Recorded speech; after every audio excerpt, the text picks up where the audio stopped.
Se nibdew bil-Partit Nazzjonalista li reċentament għadda minn ħafna taqlib, ħafna tibdil, fil-fatt tista' tifittex il-5 kap 50 snin. Allura llum ser nistaqsi xi tfisser li tkun nazzjonalist. Daw l-ideat kollha li jeżistu fil-partit jistgħu jgħixu f'sinfonija ma' xulxin il-ġejjieni tal-partit. Se jsawru. M'hemm l-ebda nassigurakom asma fil-partit. Dik li tissejjaħ għaqda, tranquillità fil-PN fl-aħħar snin, ġiet skapitu ta' affarijiet oħra, ġiet skapitu ta' numru ta' nies li telqu mill-partit, fis-silenzju, mhux fl-ajjat, mhux fit-tkissir, kif kienet jixri qabel, fis-silenzju telqu u għal neither here nor there policy. Jien nippreferi partit politiku jbaqbaq bid-diskussjoni u b'opinjoni differenti milli partit politiku sieket għax ma jistawx jitkellmu kontra l-korruzzjoni. Però nfakrek biss li fl-2022 il-Partit Nazzjonalista fl-elezzjoni ġenerali mhux sempliċement tilef bl-ikbar distakk, imma naqqas 12,000 vot mill-oppożizzjoni, jiġifieri l-Label li naqqas 8,000 vot. U l-PN naqqas 12,000. Spjegali kif? Spjegali kif li dik? Għalfejn kellhom dawk il-voti. L-ewwel nett minħabba dak il-ġlied, mela inti xi darba ħadd mur wara partit li mhux qed taraħ maqut. Inti qatt rajt xi ħadd rebaħ elezzjoni u ma kienx partit maqut. Diskussjoni ma jfissirx li huwa diskwit. Jiġifieri nerġa' ngħid mill-iżballji li għamilna fi żmien ta' Adrian nittama li dal-partit tallem ħafna. U għal-ħar ma tallimniex. Dalija tista' toqgħod issiblu ħafna integritti u issiblu ħafna żbalji, però il-problema prinċipali bir-rispett kollu nistajjien ma naħsibx li kienu l-iżbalji ta' Adrian Dalija. Jiena naħseb illi kienet ir-ras jibsa illi kien hemm illi elezzjoni demokratika ma tiġix aċċettata. Mhux il-kompitu ta' kap imma li jipperswadi. It takes two to tango ta'. Jiena nista' nieħu żiem il-11 mara ma mbagħad ma jixrobx. Il-konfrontazzjoni kienet wisq frontali. Kif nafu li kien hemm l-ewwel problemi fil-grupp parlamentari, mbagħad kien hemm problemi fl-eżekuttiv tal-partit. Saħansitra wasalna biex saret elezzjoni oħra. Fl-istorja tal-PN qatt ma tneħħa kap. Qatt. L-istatut tal-PN laqqas biss kien jikkontempla illi tneħħi kap. Naħseb dak illi sar dak iż-żminijiet naħseb weġġajna ħafna nies. Però min bata fl-aħħar, Dalija bata personalment, imma l-Partit Nazzjonalista bata ħafna. Kont wieħed mill-17 Blue Heroes. Jien ma nikkalkulax li nifsi bħala Blue Hero. La minn wieħed, la minn 17. Jiena kont wieħed minn dawk illi naħseb provajt nasal u nejn biex jisiru kompromessi. U naħseb di l-ewwel persuna li rikonoxxija huwa Adrian Dalija stess għax għalini. Issa jekk ħadd ieħor oġbu jipprova lili jipinġini bħala wieħed minn dawk li msejħa Blue Heroes, nassigurakom li ma kien hemm heroes saħat, naħseb il-kol kemm aħna minn kull naħa inqasna in-nistana. Il-ġrieħi tal-passat, John, trid tinsihom mhux fil-politika biss, fil-ħajja. Inti ma tistax tibqa' bil-ġrieħi tal-passat għax dawk ikunu sawruk, għax dawk ikunu bnewk, għax dawk ikunu evolvewk f'politiku aħjar. Aħna l-politiċi kollha għandna daqsxejn ta' ego. Naħseb. Fil-medja ħadd. Anku ħanajt għalli għal-nifsi, ġifieri. Xi drabi tkun fil-politika wkoll għax temmel ukoll ħafna fil-kapaċitajiet tiegħek. U xi drabi l-fatt li għandek ħafna nies li jikollhom ukoll opinjoni tagħhom infushom mhux dejjem tgħin. Il-realtà mhijiex li inti tajt kollox iva, il-realtà mhijiex li inti bil-forsi taqbel ma dak li qed jagħmel kulħadd le. Il-realtà hija li inti tiddiskuti, tiddibatti, però finalment partit għandu jiġbed ħabel wieħed. Li ħajinbidel il-5 kap ftit żmien. Il-Partit Konservattiv, pereżempju l-Ingilterra, għadda minn numru ta' mexxejja tajjeb qabel ma kellu mexxej qed nirreferi għal David Cameron illi kien Prim Ministru u kien Prim Ministru ta' suċċess sakemm wasal Brexit. Il-Partit Nazzjonalista f'dawn l-aħħar snin għadda minn dan it-traġitt. Hekk kien hemm bżonn u jiena m'għandix dubju l-kap li jmiss sa jsib is-sosten tal-partit kollu. Waħda mill-isfidi kbar li għandu l-Partit Nazzjonalista u li se jsib dan il-kap hija illi jirriforma l-istrutturi interni tiegħu. Illa għaliex il-partiti politiċi u ngħid it-tnejn għadhom kważi strutturati kif kienu snin twalilu bil-kumitati sezzjonali tradizzjonali, b'nuqqas ta' spazji politiċi ġodda. Li jkollna televiżjon tagħna stess ħatkun drejn finanzjarju u kienet drejn finanzjarju fuq il-partit. Mela, il-partit l-lum ġurnata x'qed jieħu minn dak kollu. Mela, essenzjalment, xorta waħda tlifna l-elezzjonijiet. Jina nista' nifhem fin-96 meta ħadna d-deċiżjoni biex nagħmlu in-net television għaliex dak iż-żmien il-Partit Nazzjonalista kien għadu kemm għamel il-1, rebaħ l-elezzjoni ta' 96 u aħna tlifna dik l-elezzjoni. Mela qisu kien hemm reazzjoni illi isma' huma rebħu wkoll għax kellhom il-1 television u aħna ma kienniex stazzjon ta' television. Però minn dakinhar law għaddew 30 sena. Id-dar ċentrali meta nbniet, il-bniet għal ħafna iktar użu minn kwartieri ġenerali. Jekk tidħolġu dik il-binja, neħħi l-studios, forsi naħseb qed jintuża kwart ta' dik il-binja. Hija realtà wkoll. 3 kwarti tal-binja vojta. Ma tantx jintużaw. Għandek ħafna spazji kbar għal xejn. Allura jien l-idea tiegħi kienet li isma' jekk in-realtà qed nokkupaw binja enormi li hija kbira wisq għal bżonnijiet attwali tal-lum u għandna bżonn illi jkollna revenue stream finanzjarju biex noqtlu id-dejn u l-imax li għandna, mela għalija hija loġika il-risposta. Irrid nimassimizza il-riżorsa tiegħi.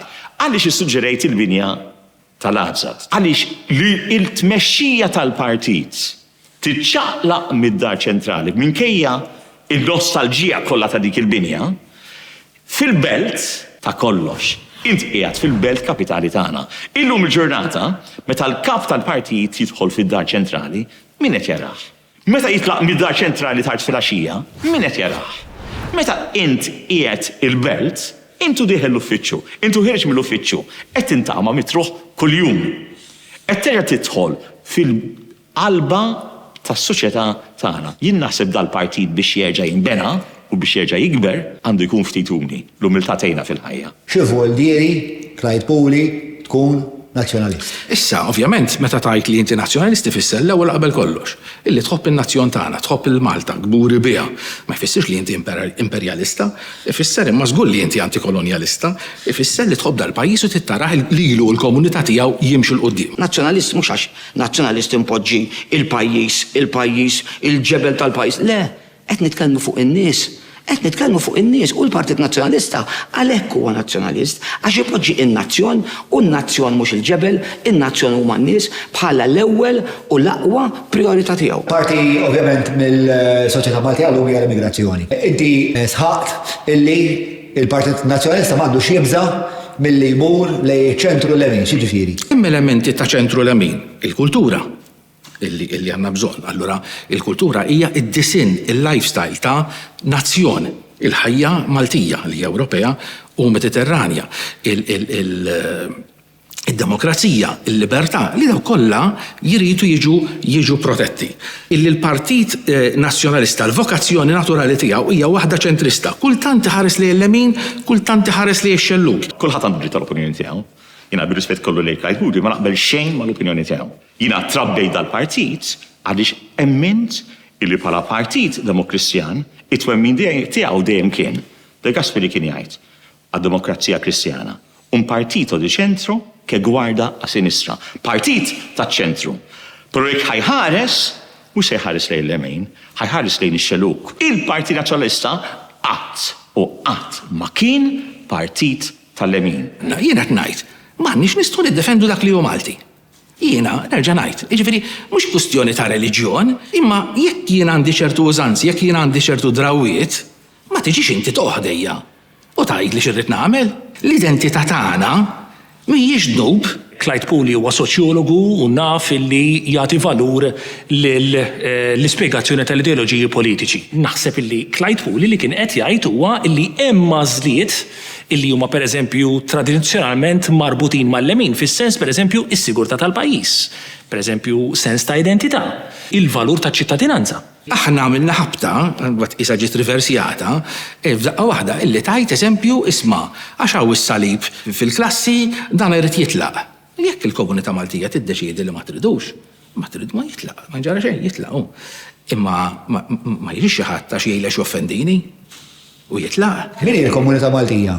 Il-komunità Maltija dak li forsi omma missiera nannu l-bużnannu trabbewaw. Il-komunità Maltija magħmula minn tfal li ġew adottati f'familji Maltin, minn nisa u rġiel li żżewġu anke jekk huma barranin fil-komunità Maltija li għandhom interess emozjonali veru. Mhux dak li xtraw iċ-ċittadinanza, mhux dak li xtrajnhom aħna billi tajnhom iċ-ċittadinanza biex jirpu logħba table tennis, dawk Maltin, għax inti fil-kultura tagħna lil bintek jew l-ibnek ma ttieħx għal erba' tiġmula. Biex niftehmu, inti ma tbijawx. Aħna qed nifilħu fl-iskejjel tagħna meta jitlu dal-barranin kollha illi nitkellmu bil-Malti jew ħafna djabet ikollna bil-fors naqilbu bl-Ingliż għax inkella ma nikkomunikawx ma' kulħadd. U allura qed ikollna naġġustaw aħna. In-nies jixtiequ jaraw illi f'pajjiżhom jekk hu servizz tas-saħħa, jekk hu edukazzjoni, jekk hu inti tmur minn punt A għal punt B, jistgħu jagħmluh b'ċertu faċilità. Ġitni f'moħħi istanza fej pereżempju Alex Borch qal li l-vjolenza li hemm marsa l-forn hija konsegwenza tal-bidla li ġab miegħu il-multikulturaliżmu. Hemmhekk mhux qed nitkellmu biss fuq numri, imma qed nitkellmu fuq distinzjoni bejn il-kulturi. Jiena qed ta' kemm il-darba di u nipprova nkun koerenti fl-argumenti tiegħi. Aħna għandna problemi kif aħna bħalissa ta' armonija soċjali. X'jiġifieri? L-armonija soċjali mhijiex biss għaliex int Malti u taħdejk mhuwiex. Aħna għandna problema anki ta' nuqqas ta' spazju, aħna naħbtu ġo xulxin il-ħin kollu ġon. Issa mela stenna illi meta jkollok popolazzjoni kbira irrespettivament minn fejn inti ġej, inti sa jkollok issues ta' social order. Tajjeb, u dak iżid it-tensjoni fil-pajjiż. Alex Borch f'dak il-punt ma qalx għax hawn ħafna nies fit-toro u daw il-problemi kollha li semmejt inti. Tkellem speċifikament fuq il-multikulturalizmu. Ma issa jiena nħalli lil Dr. Alex Borch jagħmel l-ispjegazzjoni tiegħu, jiena mhux se nipprova nispjega x'qed jgħidu, jiena ngħidlek x'naħseb jien. Jien nippreferi nħares lejn dawk kollha li f'pajjiżna qegħdin jagħmlu minn kollox biex jintegraw tajjeb, però fl-istess ħin John għandna sitwazzjonijiet fejn hawn min iddiżonorah dak il-commitment ma ġabx ruħu sew fil-pajjiż u dak għandu jsib il-liġijiet ta' pajjiżna illi jagħmlu dak li għandhom jagħmlu. Qed innejxu r-realtà li xtaqna u li ħloqna. Waslet li minflok aħna gżira tranquilla fil-Mediterran ġejna belt. F'kwalsiasi mument għawt minn 100,000 ruħa. Iġalu li żgħażagħ iħossu li hawn mhux pajjiżhom, iħossuhom esklużi, ma jistgħux imorru fil-bajjiet għax hawn wisq turisti, it-traffiku joħnoqhom. U mbagħad għax għandna dan nies kollha ġibna ħafna ħaddiema minn barra u dawk il-ħaddiema minn barra niddiriġu r-rabja tagħna lejhom. U flok ngħidu dawn huma soluzzjoni, dawn huma il-konsegwenza ta' dak li ħloqna aħna, niddiriġu r-rabja tagħna lejhom. Da mhux ġust. Jekk il-partit tiegħek jiddeċiedi illi ħajadotta il-linja populista tal-lemin anke għax jekk il-ħarsu madwar l-Ewropa għall-Meloni ħadmet, għall-AFD ħadmet, u l-partit jiddeċiedi isma' aħna maħniex nerbħu, inti tibqa' fil-partit. Mela, jiena żgur qatt ma jien se nikdeb il-prinċipji tiegħi. Firri jekk jiena nkun orfni fil-partit, il-partit m'għandix dubi se jsib nies oħrajn iktar validi minni biex jirriplejsjawni. Però sissa jiena dejjem kont vuċi fil-partit li provajt nejn il-partit fil-politika tiegħu u jsib bilanċ u stabilità fl-idejat tagħha. Riċentement Ivan Castello qal li Malta fulab, hija xi ħaġa li nisimgħu ħafna anke fil-grassroots tat-tesserati tal-PN li ġew ikellmuni qalu li isma' xi ħaġa hemm bżonn niżir fuq l-overpopulation. X'għandu bżonn isir, x'huma l-policies. Imma fl-2018 aħna kellna dokument li kien jitkellem soċjetà li importa ġid għal kulħadd, li kien jitkellem fuq pjan fit-tul. Il-Partit Nazzjonalista dakinhar kien qed imexxi l-aġenda tal-overpopulation. Imma kien hawn serje ta' woke, nies oħra li kellhom intenzjoni li kisru dak li kien hemm. U daw faxxisti daw missom jistu waru każa ma nemmluhom xarm. Illum kulħadd nesa l-overpopulation kienet aġenda li bdija l-Partit Nazzjonalista. Jiena smajtu l-Ivan Castello, però biex niftehmu jiena 5 snin ilu smajtu wkoll il-Bernard Grek li meta saqsew l-istess domanda. Għallhom le, għallhom aħniex fulab. Taqbel li Malta fulab? F'ċertu setturi iva, però f'ċertu setturi għax inti ma tistax taqbad tara l-pajjiż u tagħmel blanket policy kullum kien, pereżempju. Però Ivan Castello għamel blanket statement. Ħanamel l-statement tiegħi. Taqbel Ħanamel l-statement tiegħi. Jekk ngħidu li fis-settur tas-saħħa il-ħaddiema barranin fulab, le. Għax għandna bżonn. Però jekk ngħidu illi bil-policy bla pjan li hawn kullum kien, jiġifieri nies jgħixu 20 f'kamra huwa aċċettabbli għas-soċjetà tagħna. Allura ngħidlek li le dik mhijiex il-policy li għandu bżonn dan il-pajjiż. Jinhom qiegħda Kazantonja. L-immigrant workers. Naħseb imutu kollha fl-istess ġimgħa dawn. Ngħidu li għandna bżonn sptarijiet ġodda. Sptarijiet ġodda, min ħajkunu n-nurses tagħhom? Minkejja illi il-numru ta' turisti tal-aħħar 10 snin, tal-aħħar 5 snin, żdiedu l-ammont ta' Maltin jaħdmu fil-qasam ta' turizmu ma żdiedx bl-istess proporzjon, anzi naqas bi 3,000 ruħ. U biex nisservisjaw din l-industrija, x'qed nagħmlu? Qed inġibu ħaddiema barranin minn third country nationals. Żdiedu xi 8,000 ruħ jakkomodaw ruħhom x'imkien. Hemm il-prezzijiet tal-proprjetà u da kollu. Nafu wkoll li il-paga tagħhom dawn in-nies ma tibqax fl-ekonomija tagħna għaliex 3/4 tagħha ħafna drabi u nifhimhom jibbatu għall-familji tagħhom li qegħdin jgħixu band oħra. Mela inti għandek ukoll financial leakages, għal tibda tajt ma jien allura. Dil noqgħod ngħid kemm żidna 3.5 million, ħanżidu 4 million, ħanżidu 4.5 million. Meta nafu illi il-pis tat-turiżmu qed ikollu effett u pis fuq l-infrastruttura tagħna, fuq it-traffiku, fuq l-ambjent, fuq il-bajjiet ta' Isma' għandna bżonn inrażnu il-turiżmu li nagħmlu aktar banqas. Jekk tgħidli l-partit illum xi fisser għalik, ngħidlek illi wara 2004 saret dejjem iktar diffiċli biex nidentifika il-partit x'inhi l-aġenda primarja tiegħu. Waqt intervista tiegħek ma' Mark u kien hemm Lu għamel speċjal dal-aċċenn li jisma' il-Partit Nazzjonalista tilef il-kapaċità li jissetja l-aġenda u speċifikament isemmi r-Repubblika u l-Occupied Justice. Jgħid li daw huma wisq influenti l-ewwel ħaġa taqbilx li huma influenti ħafna meta niġu għad-direzzjoni politika, narrattiva, retorika u jekk għandhom xibqgħu daqshekk influenti, daqshekk qrib tal-partit. Demokrazija sana għandha bżonn l-input ta' rappreżentanza wiesa inkluż tiegħek bħala xandar tas-soċjetà ċivili. Nemmnu fid-demokrazija jew le.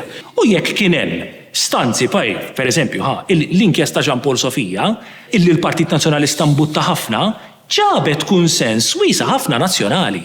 Allura li xinti qiegħed fuq l-istess pjattaforma ma' qdiet oħra, jiġifieri qed tħalli l-aġenda tiegħek tiġi dettata minnhom? Le, qed naqblu. Huwa għajb jekk Lubondi jaħseb hekk u naħseb huwa żbaljat totalment.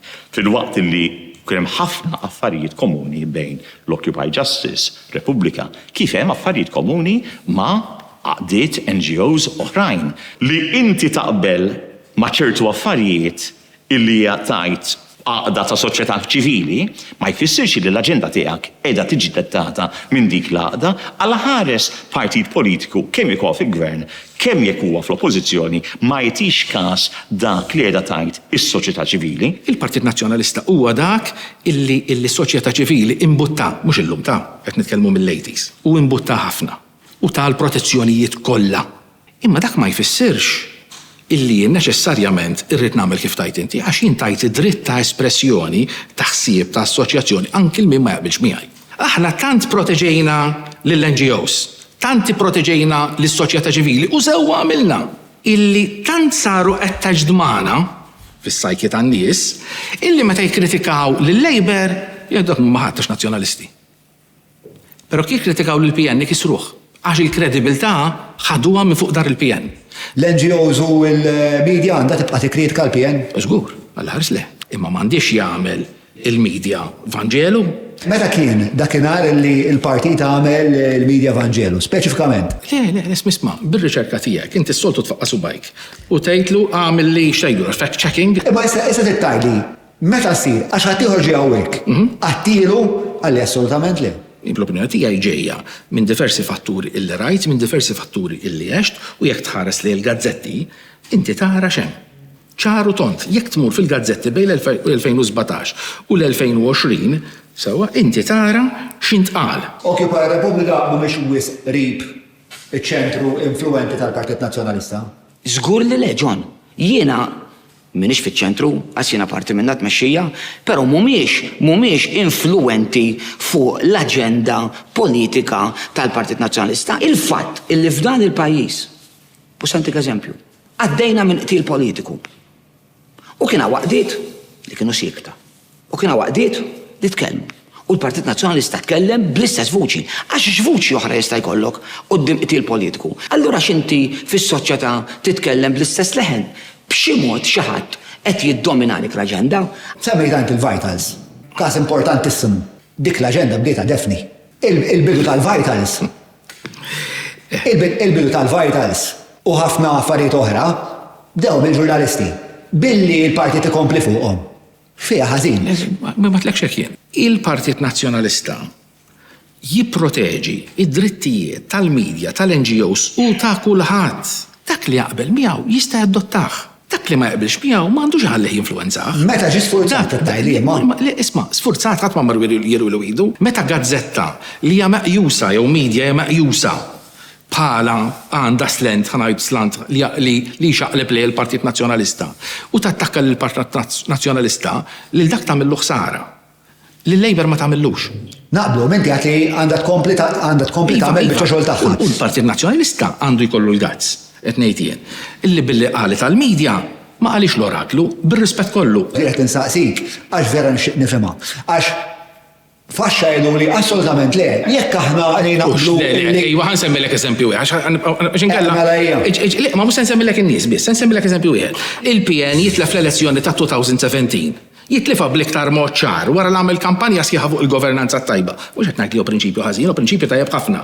It-tmexxija ġdida qalet isma' l-governanza tajba hija xi ħaġa importanti nitkellmu fuqha, but it is one of many things. L-għolli tal-ħajja mhux importanti, il-housing mhux importanti, it-traffiku mhux importanti, l-overpopulation mhux importanti, kollha importanti kienu daw, u ridna nitkellmu fuqhom kollha. Kellek inti għaqdiet volontari illi jixaru każa. Jiddettawlek jekk inti taqbax dil-ixju jew dil-ixju. Imma kemm inkonsistenza sissa. Għaliex hemm Għax inti għad li għandhom id-dritt daw jikkritikaw. Iva, jiena qed ngħidlek. Kritikawk. Iva, imma jiena għandi dritt nikkritikahom lura x'mhux orakli. U jekk il-Repubblika u il-Partit Nazzjonalista ma rnexxilhomx ikunu 8 feet u labranzetta, imparte kien għaliex Repubblika huma nies illi ħadnu il-figura ta' Daphne Caruana Galizia u qed baqgħu jiġġieldu għall-ġustizzja wara l-assassinju tagħha. At a time meta Adrian kien leader u kien għajjara biċċa blogger u di l-kwistjoni ta' natura personali ma kienitx l-iktar mod kif wieħed jesprimi ruħu għax inti l-istampa tista' toboda imma hija għandha dritt tattakka lilek, mhux inti tattakka lilha. Dan kellu l-effett illi dik l-għaqda ma ssawritx, ma mhux tort ta' Repubblika. Kif tissolva d-dinamika? Illi għajt lil kulħadd il-PN illi l-aġenda tiegħi nagħmilha jien. U dalija dak li qal fl-2017 u għalhekk ċerti nies ħarġu kontrih x'qallhom jien nagħmilha mhux l-editorjal tiegħek, mhux il-programm tiegħek, dak nipproteġik biex tagħmlu. Per mhux se jiddettali l-aġenda tiegħi. Ngħixu kollha kemm aħna f'kumpless ta' bini, is-soċjetà ċivili. Inti l-Knisja tgħix f'dal-kumpless. Jien kollha kemm aħna ngħixu f'dal-kumpless. U l-amministratur ta' dal-kumpless jisra 4,000 euro. Dawl. U issa l-kont tagħna u serqu biex jiċċarġa l-mobile jagħmel li jrid bih dal-4,000. Immissa l-kont tagħna tal-4,000. U muflok induru kontra tiegħu u nkeċċu u ngħidulu inti sraħt id-dawl għall-iskop tiegħek. U aħna issa bqajna bil-kont. Issa imwaħlu f'xulxin, ma nistgħux naqdu leħen wieħed, ħliflu mhux 4,000 dawl. Mill-inqas 400 miljun fuq tal-isptarijiet biss. Min saraqna 400 miljun għadu għaddej gas dawn u aħna ma nistgħux naqblu bejnietna li aħna l-vittmi li ħanħallsu l-kont ta' dak l-400 miljun biex naqdu messaġġ wieħed kontra min saraqna. Dik iridu nirranġaw. Ir-relazzjoni bejn il-Partit Nazzjonalista u l-Knisja inti xtara li u fejn taħseb li għandha tmur. Dax nemmen jien bħala Ġorġ Vital Żammit, nemmen li l-Knisja hija stakeholder importanti ħafna fis-soċjetà. Importanti ħafna. Ara min jipprova jsikket. Lil ħadd jiena konsistenti, però il-Knisja hija importanti ħafna bħala stakeholder. Jiena ma nemmenx li tiddetta jew tikkundizzjona il-politika tal-Partit Nazzjonalista. Il-Partit Nazzjonalista huwa partit sekulari li kellu tradizzjoni illi jiġi mnebbaħ mit-tagħlim soċjali tal-Knisja. Li tkun demokristjan ma jfissirx illi inti partit tal-Knisja. Ġifieri fl-aħħar mill-aħħar il-Kristjaneżmu mhux il-Kattoliċeżmu. Ġifieri hemm distinzjoni bejn li tkun Kattoliku u temmen fil-Kristjanità. Jien ma nara assolutament xejn ħażin li jkollna deputati jew kandidati kif kellna li huma Musulmani. Għaliex li għax fl-aħħar mill-aħħar inti qed temmen fl-umanità. Però hemm dik il-perċezzjoni hemm barra Mario. Li huwa ħażin. Jien Kattoliku, kredenti u nittama li nipprattika. Però ma jfissirx għax jien Kattoliku għandi dritt li b'xi mod jew ieħor nimponi twemmin tiegħi fuq ħadd ieħor. Fuq l-eutanasja hemm ċans li l-Partit Nazzjonalista jieħu pożizzjoni differenti minn tal-Knisja?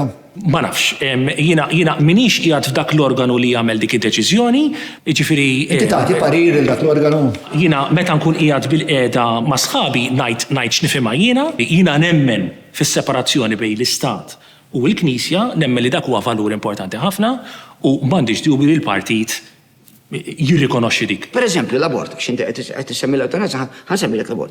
Il-pożizzjoni li ħal il-Partit Nazzjonalista mhijiex għax il-Knisja ħadet l-istess pożizzjoni, le. Għaliex nemmenu li dik hija l-aħjar triq għas-soċjetà, għaliex verament ipoġġu l-bniedem. Ovvjament hemm legat antiku bejn il-Knisja u l-Partit Nazzjonalista. Hemm legat antik bejn il-Partit Nazzjonalista u l-Knisja.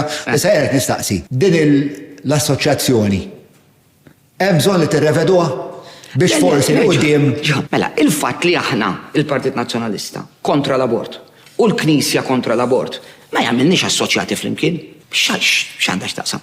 Jekk nieħdu li pereżempju tal-aġenda tad-divorzju. Hemmhekk il-Partit Nazzjonalista fil-waqt li ma ninsewx Dr. Gonzi kien ħallilna id-deputati il-free vote. Kien hemm kampanja u to be fair, il-gvern kien qal iktar minn ħaqam il-kampanja kontra, għal isma' jien ħanħalli li jsir referendum. U tmexxa referendum.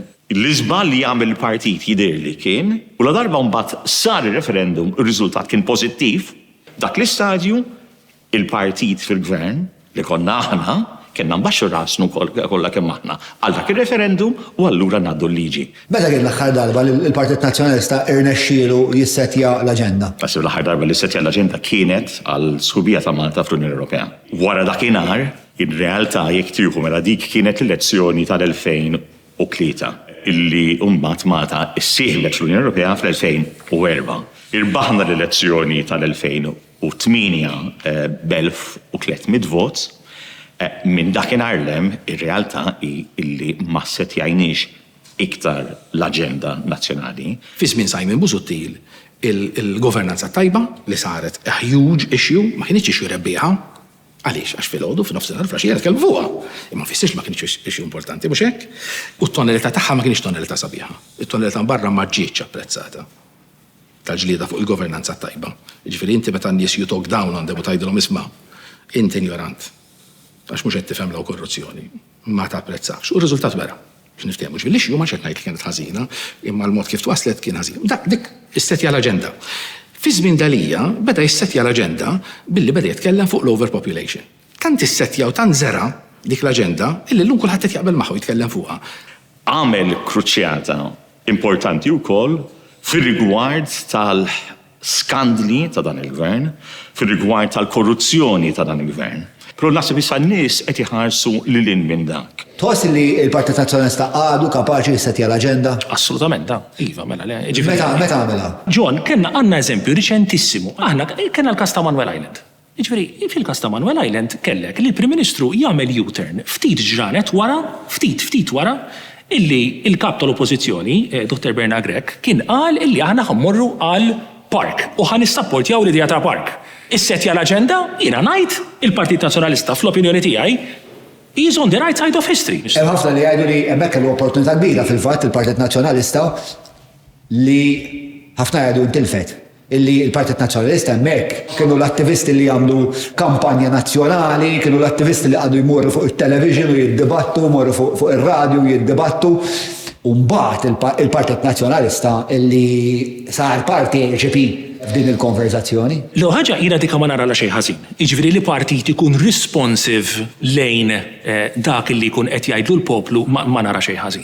Ma nġibuhiex daqs li kieku għaliex tkellmet biss jew tkellmu biss laqdiet jew saret biss il-petizzjoni. Tajjeb, fil-Partit Nazzjonalista hemm ħafna nies li għandhom il-valuri illi derilhom f'dak is-sens ta' ġifieri mhux għax min xtaq jara proġett ta' żvilupp m'għandux, mhux qed ngħid hekk, imma li tkun responsive lejn dak li qed jgħidulek laqdiet, jiena ma nara xejn ħażin. Inti qed tistaqsini fuq it-tmexxija ta' Bernard Grek, l-ewwel nett. Ngħidha u nibqa' ngħidha. Bernard Grek missu r-riżenja fl-2022. Mhux illum. Id-deċiżjoni li ħaberna Grek li jirreżenja ħada għal raġunijiet tiegħu f'mument li juħass li kienet fl-aħjar interess tal-partit, ma rreżenjax li x'għamel xi ħaġa regolari, Berna Grek ma rreżenjax għax kellu xi ħaġa li kien qed jibża minnha. Berna Grek m'għandix dubju li jagħmel l-almu tiegħu kollu sabiex il-Partit Nazzjonalista jissaħħaħ. Kellek sentejn u qal niġġeddu, ninaqdu u nirpu. Iġġeddidna żgur fluċuħ. Għax nofs il-grupp parlamentari li kien hemm fil-leġislatura l-għaddiet m'għadux hemm. Intalat lat. Ila li xina għamil 30 sena fil-politika u wara 30 sena fil-politika nassigurak li huwa sakrifiċċju kbir li tkun qed tagħmel u meta jkollok stedina minn fuq podium, anke jekk mhux diretta bislejk imma diretta lejn sħabek li minn tliet darbiet jista' jagħmel spazju l ħaddieħor, tħares lejn il-familja tiegħek li qed tgħidlek isma' nixtieqek jekk tkun iktaraw u tieħu dik l-opportunità. Ninaqdu. Għax ħafna minn nies qagħdu barra. Ma kinux ġewwa u nirpu. Ir-riżultat kien illi kien. Wasalna għall-MPs taħt it-tmexxija ta' Bernard Grek. U allura wieħed kienet jistenna li forsi wara 3 elezzjoni ġenerali mirbuħa mill-Partit Laburista, kważi 20 sena sħaħ ta' MPs mirbuħa mill-Partit Laburista, qiegħed mid-term illi forsi jsir xi pass. U fin-numri il-pass sar. Imma l-pass sar għax il-PN żied ftit. Imma l-Labor naqqas ħafna. Il-Labor naqqas kważi 25,000 vot. U l-PN żied xi 9,000 vot x'imkien li hemm. Jiġifieri id-distak naqas hemm. X'ġara wara dakinhar? Il-PN tant kien sodisfatt bir-riżultat u kellu raġun li jkun sodisfatt biex niftehmu. Imma ħolqot ċertu complacency fih. Il-Labor daħal f'panic mode, qisu tilef, ma qisu x'ma telefx. Waħda beda jara kif se jarranġa kollox. Kien hemm l-overpopulation as an issue. Allura bdejna naraw ċerti jatti fil-medja illi l-gvern qed jindirizza. Se taqbel ma taqbilx magħhom, ġifieri mhux qed nagħmel value judgment. Kien hemm tat-taxis as an issue, prova jindirizza dik l-issue. Collective agreements, wieħed wara l-ieħor għadna bdejn sissa. Grek meta mill-irreżenja tiegħu, parti mill-istqarrijiet tiegħu kienet li hemm bżonn il-kap il-ġdid iservi l-partit u mhux jisserva bil-partit. Dik kienet ta' tbeżbiża li Roberta Mezzola. Le ta' ma naħsibx. Le, jiena naħseb li dak huwa appell għal kulħadd. Anzi, jiena ngħid oltre minn hekk xi ħaġa li għatitni ħafna li qal Dr. Grek smajtu jien u jgħidha kemm il-darba, anki mhux fil-pubbliku. Illi min jagħmel din l-għażla l-ewwel li ma jkun irid iħobb il-pajjiżu. U di xi ħaġa li laqtitni ħafna. Għaliex hawn minn forsi ħares lejn il-politika bħala xi ħaġa li qed timbutta lilu jew lilha personalment. Kienu ħoss li forsi kienet naqra frustranti illi qed imexxi fid-del ta' Roberta. Ara ħanajdlek, aħna kellna xorti jiena ngħid illi fisem il-Partit Nazzjonalista ma' Maltija qiegħda tippreżedi istituzzjoni importanti, waħda mit-tlieta l-iktar importanti fuq livell Ewropew. Meta ġiet għal din is-sitwazzjoni għamlet l-għażla tagħha u jiena nirrispetta. Issa żejtek fuq il-frustrazzjoni ta' Grek kemm majna. Imma jirrispondi għaw, mhux jiena naħseb illi aħna kellna xorti kbira illi mill-Partit Nazzjonalista kellna MP illi laħqet f'dawk il-livelli. Mela Grek qal isma' inti il-partit tittaqdih mhux tinqeda bih. Kienet jgħid għal-Mezzola? Naħseb dik għal-Mezzola biex tinterpreta kien xed jgħidha li għal u le. Però naħseb naqbel illi fl-aħħar mill-aħħar kulħadd għandu bżonn jilqa' is-sejħa tal-partit. Jiġri aħna qegħdin nimmilitaw fil-politika mhux tant naħseb u nittama għall-ambizzjonijiet personali tagħna. Aħna qegħdin nimmilitaw fil-politika biex nagħmlu ġid għal pajjiżna. Il-personal assistant tiegħu jekk kien hemm xi dubju, il-ħatta wara fuq il-Malta Today kien ċert li jasal dak il-messaġġ. Però fl-opinju tiegħi għall-aħħar hekk. Għax jekk hekk hija irresponsabilità kbira illi inti tirriżenja sena u nofs qabel l-elezzjoni, ngħid missu riżenja 2022, mhux illum. Ġifieri mhux qed ngħid għax kellu jibqa' ma li bqajt hemm issib hemm. Mhux terġa' titfa' lill-partit f'elezzjoni sena qabel. Issa jekk inti tfajtu f'elezzjoni sempliċiment allura kif qed tgħid inti biex tesponi lil Roberta Mezzola, ma nistax nifhem x'ġid ikun sar lill-partit. Ma nistax nifhem. U jekk inti kellek issa tħobba jew ma tħobbiex rising star fil-PN u b'dak li għamil tajta daqqa, allura l-verità id-daqqa bħal meta kien ħadda dalija ma tkunx għalija personali biss, imma tkun għall-Partit Nazzjonalista. U r-responsabilità li għall-Partit Nazzjonalista fl-opinjoni tiegħi titlob mod ieħor. Mela, nitkellmu fuq it-taliqa tal-mument Alex Borg u Adrian Dalija minn ħadd appoġġa. Jiena irrid nisma' John. biex naħu deċiżjoni. Jien se nkun qed nistenna illi ż-żewġ kandidati tkellmu fuq il-viżjoni politika tagħhom, fuq kif se jirriformaw il-Partit Nazzjonalista. Le, ma issa immissa differenti. Kif qal Adrian Delija tal-lum evolva minn Adrian Delija ta' meta kien kap. Allura irrid nisma' l-ideoloġija, irrid nisma' it-twemmin politiku aktar profond. Adrian Delija din id-darba jidher inqas aggressiv. Jista' jkun li l-istil tiegħu huwa xi ftit jew differenti matura fil-karriera politika tiegħu. Qed jinduna li ż-żiemel ma tistax tajjat miegħu biex jixrob. Jista' jkun induna dik it-tattika wkoll, ma nafx minn barra qed ngħidlek jien, ġifieri bħalek qed nara minn barra. Ideoloġikament fejn qegħdin dawn in-nies? Jien naħseb li qegħdin fuq l-istess linja tal-Partit Nazzjonalista jitkellmu dwar il-bżonn ta' bidla fil-modell ekonomiku, bidla fil-modell politiku ġondi kruċjali qabel il-modell ekonomiku, il-mod kif issir politika tnej jitkellmu. It-tnej jitkellmu. X'in il-bidla li hemm bżonn? Il-mod kif jaħdem il-Parlament, il-mod kif neleġġu d-deputati, il-mod kif insaħħu d-demokrazija, il-mod kif niblu l-Kostituzzjoni. Rizbi kellna Diona li qal isma' aħna għandna policies tajbin, mhux qed jirnexxilna nikkomunikawhom. Jekk il-komunikazzjoni identifikata minn Dione bħala waħda minn nuqqasijiet tal-partit, importanti li min irid ikun leader tal-partit ma jkollux dan nuqqas. Inti tittaħdem sabiex terbaħ il-voti minn fost il-partitarji tiegħek, mhux minn fost il-partitarji opposti. It-Times ġabet ritratt Adrian Delija tal-ex-board f'ġoġnien. U allura it-titlu tal-post tiegħi tal-Facebook kien hemm serb fil-ġnien. Forsi misti kont iktar bila għalu staqsejt. Hemmx serb fil-ġnien, imma issa ktibta kif ktibta. It-Times jien kellimtom u għattilhom intkom meta għattu li kien hemm patt bejn daw it-tnej li wieħed jibbekkja l-ieħor. Divvintajtu jew qalulkom huma għalli li ju għandu żewġ sorsi li konfermaw illi kien hemm dal-ftehim. It-tieni waħda li Adrian Delija ħabbar il-kandidatura tiegħu. Li ma skantatnix inkwantu jekk Adrian kien leader qabel, ma nimmaġinax li f'patt fej ħajappoġġaw il-xulxin, il-leader jaċċetta li jkun deputy leader ta' wieħed li għandu 29. Rajtu dal-post? Ġon, jiena ma nikkommentax fuq daw il-post ta'. Ma naħsibx li d-dibattitu għandu jkun fuq il-post tal-Facebook ta'. Hemm ħafna aktar tiddiskutu. U dan kollu tant m'għandux il-linearità li wieħed stenna meta jaqra fit-Times li wieħed se jappoġġa l-ieħor għax imbagħad hekk ma ġarax. Li jingħad xi ħadd kiser il-kelma mal-ieħor. Jien għamilta ċara li nappoġġa l-Adrian Delija.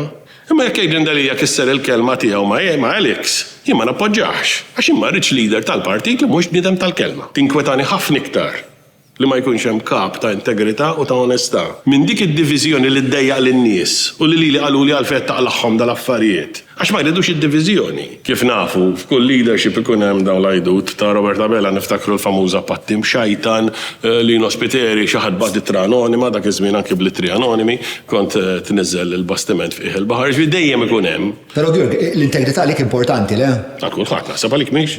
Għalija wkoll ma kulħadd għandu prijoritajiet tiegħu isu fil-lista tal-prijoritajiet tiegħek. Edha fil-quċċata, inti għat li jisma' def ikun kompetenti ħafna, def ikun karizmatiku, imma jekk m'għandux integrità, allura naħseb għandek interess. Minħabba li iva, ma jien għandi interess inkun naf, imma l-unika ejjun ta' informazzjoni huma Alex u Adrian. U Alex u Adrian b'mod ċar iddeċidew ma jitkellmux dwar di. Alex qal jien kellimt il-Adrian qabel, isu biex jgħid labta b'mod trasparenti, u Adrian qal Alex kellimni qabel. At which point, move on. Nispera li tkun hekk mhux propju bejn il-ħbieb waħda li juru rispett lejn xulxin. Ngħidlek din biss. Fuq din ma ħadniex tweġiba, però jekk xi ħadd minnhom huwa bniedem li huwa nieqes mill-integrità, di mhux bħal ħelis commit ta' innuqqas tal-integrità ma timmanifestax ruħha darba kull 76 sena, min m'għandux integrità, għada nindunaw. Il-KAΖIN jista' jkun ħafna affarijiet.